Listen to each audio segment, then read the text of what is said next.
Hi అండి. అందరూ ఎలా ఉన్నారు? నేనైతే చాలా చాలా బాగున్నానండి. మరొక రెసిపీతో మీ ముందుకైతే వచ్చేసాను. ఉల్లిపాయలతో గట్టి పకోడీ ఎలా చేయాలో చేసి చూపిస్తానండి. లోపల క్రిస్పీగా, పైన గట్టిగా చాలా చక్కగా ఉంటాయి. పిల్లలు, పెద్దలు ఇష్టంగా తింటారండి. ఈ ఉల్లిపాయ పకోడీని ఒక్కసారి మీరు తిన్నారంటే ఫిదా అయిపోవాల్సిందేనండి. అంత టేస్టీగా ఉంటాయి. రండి వీడియోలోకైతే వెళ్ళిపోదాము. ముందుగా నేను 2 పెద్ద ఉల్లిపాయల్ని తీసుకొని ఇలా సన్నగా కట్ చేసేసుకొని ఒకటికి ఒకటి విడిపోయేటట్టుగా ఇలా నలుపుకుందామండి. తర్వాత ఒక టేబుల్ స్పూను సాల్ట్ వేసుకుందాము. వేసుకొని ఇలా నలుపుకుందామండి. నలుపుకుంటే ఈ ఉల్లిపాయల్లో ఉన్న నీరంతా బయటకు వచ్చేస్తుంది. చూడండి ఇలా నలుపుకోవాలి. కొద్దిసేపు ఒక 5 నిమిషాలు పక్కన పెట్టేసుకుంటే ఉల్లిపాయల్లో ఉన్న వాటర్ మొత్తం బయటకు వచ్చేస్తుందండి. తర్వాత ఒక టేబుల్ స్పూన్ కారం, ఒక టేబుల్ స్పూన్ ధనియా పొడి, ఒక టేబుల్ స్పూన్ గరం మసాలా, ఒక టేబుల్ స్పూన్ జీలకర్ర పొడి కూడా వేసుకున్న తర్వాత కొద్దిగా కొత్తిమీర వేసుకుందాము. అలాగే ఒక టేబుల్ స్పూన్ అల్లం వెల్లుల్లి పేస్ట్ కూడా వేసుకుందాము. 2 పచ్చిమిరపకాయలు సన్నగా తరిగి వేసుకుందాము. అలాగే కరివేపాకు వేసుకున్న తర్వాత ఒక అరకప్పు వరకు శనగపిండిని వేసుకొని కలుపుకుందామండి.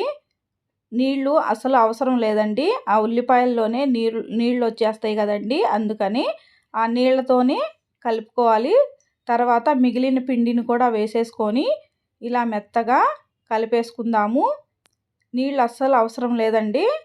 ఇలా కలుపుకున్న తర్వాత ఇలా వస్తుందో లేదో చూసుకోవాలి.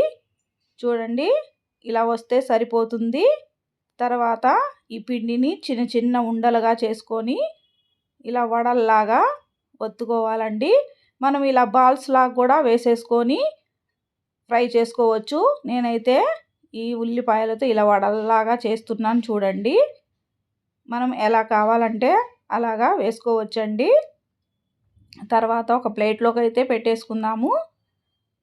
మొత్తం పిండిని అలాగే వడల్లాగా ఒత్తేసుకొని పక్కన పెట్టేసుకుందామండి. నేను కలిపిన పిండికి 7 వడల దాకా వచ్చినాయండి. చూడండి తర్వాత ఆయిల్ పెట్టేసుకుందాము. ఒక ప్యాన్లో ఆయిల్ హీట్ ఎక్కిన తర్వాత ఈ వడలన్నీ ఒకటి ఒకటిగా వేసేసుకుందామండి. చాలా అంటే చాలా టేస్టీగా ఉంటాయి ఈ ఉల్లిపాయలతో చేసిన గట్టి పకోడీ అండి. మనము ఎలా కావాలంటే అలా చేసుకోవచ్చు. చిన్న చిన్న బాల్స్ లాగా కూడా చేసుకోవచ్చండి. చాలా చాలా రుచిగా ఉంటాయి. ఒక్కొక్క పక్క తిప్పుకుంటూ గోల్డెన్ కలర్ వచ్చేంత వరకు ఫ్రై చేసుకుందాము.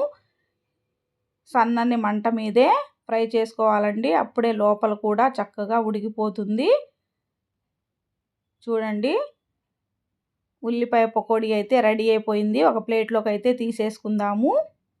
ఈ వీడియో కనుక మీకు నచ్చినట్లయితే లైక్ చేయండి, షేర్ చేయండి, కామెంట్ చేయండి, హైప్ చేయండి. మరో కొత్త వీడియోతో కలుసుకుందాం ఫ్రెండ్స్. బాయ్.